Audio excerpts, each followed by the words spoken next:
শুভ দুপুর বন্ধুরা। হঠাৎ ইলিশ বাজার থেকে আনলো আর চট জলদি রান্নাটা করে ফেললাম। দেখো, প্রথমে একটু হলুদ দিয়ে রান্নাটা মানে তেল আর হলুদ দিয়ে মাছটাকে মেখে নিয়েছি। তবে আজকের রান্নাটা পুরো অন্যরকম, সম্পূর্ণ অন্যরকমভাবে আমি রান্নাটা করেছি। তোমরা দেখতে পারো, ভিডিওটা বেশ ভালোই লাগবে আশা করি। দেখো, এখানে কাঁচা লঙ্কা আর আমি তো সবসময় বেটেই নিই সরিষাটা, এই শিলনোড়ায় ভালো করে বেটে নিলাম। আর এখন হলুদ আর নুন দিয়ে একটু ভালো করে মেখে নিয়েছি মাছগুলিকে। সাধারণভাবে আমি এইভাবেই করি, তবু আজকে অনেকটাই অন্যরকমভাবে করেছি।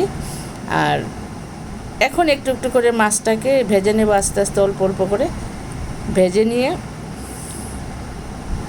তারপরে যাই ফোড়ন দিয়ে দেবো। তোমরা দেখতে থাকো, ভিডিওটা ভালো লাগবে।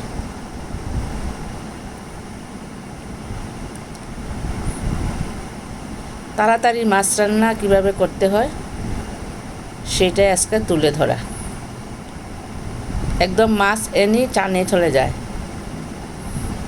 তারপরে খুব তাড়াতাড়ি করে রান্নাটা করতে হয়। ভীষণ এই একটা কষ্ট হয়ে যায়, তার মধ্যেও আমি ভিডিওটা করে নিলাম।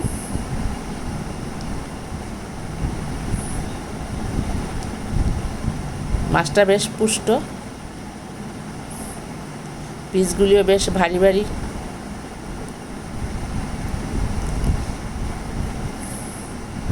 খেতেও ভীষণ ভালো হয়েছিল।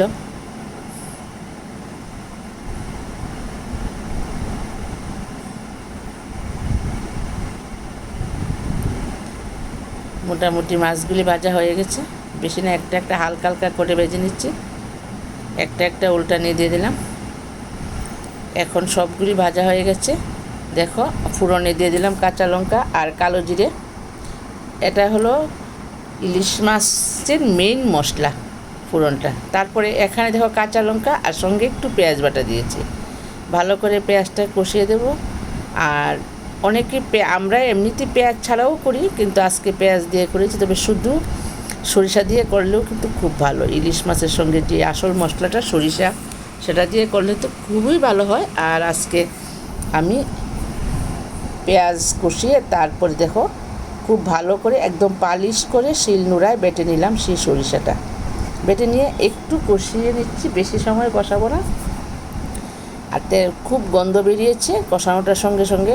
আর একটা কালারটা হয়েছে খুব সুন্দর। দেখো, কালারের মধ্যে কোনো হলুদ টলুদ আমি ব্যবহার করিনি এই মশলা কষানোটার মধ্যে।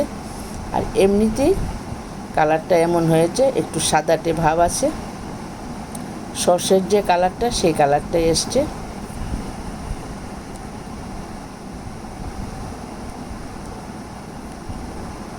এখন দিয়ে দেবো সেই মাছটা।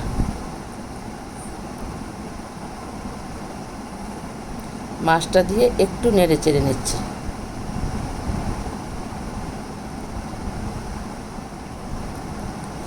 একমাত্র ইলিশ মাছটাই খুব তাড়াতাড়ি রান্না করা যায় অন্য মাছের থেকে আর কি।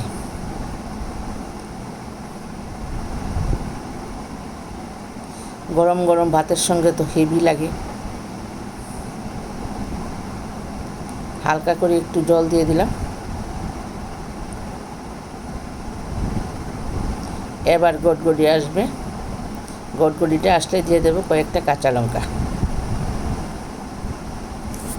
কাঁচা লঙ্কা টিপে টিপে খেতে ভীষণ ভালো লাগে ইলিশ মাছের সঙ্গে, বিশেষ করে।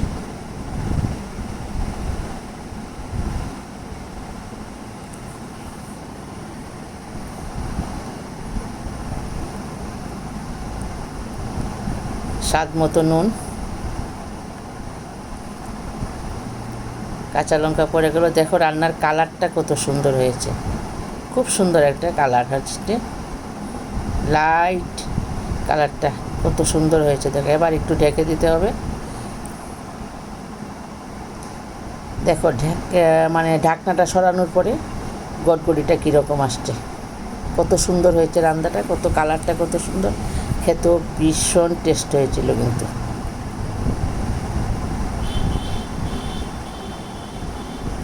একবার তোমরা এইভাবে করে খেয়ে দেখো। যদি ভালো লাগে বন্ধুরা, একটা লাইক, একটা সাবস্ক্রাইব দিয়ে পাশে থেকো। আশা করি ভালো লাগবে। ভিডিওটা ভালো হয়েছে, আর খুব তাড়াহুড়ার মধ্যে করেছি। তোমরা এইভাবে একবার করে খেয়ে দেখো, ভীষণ ভালো লাগবে।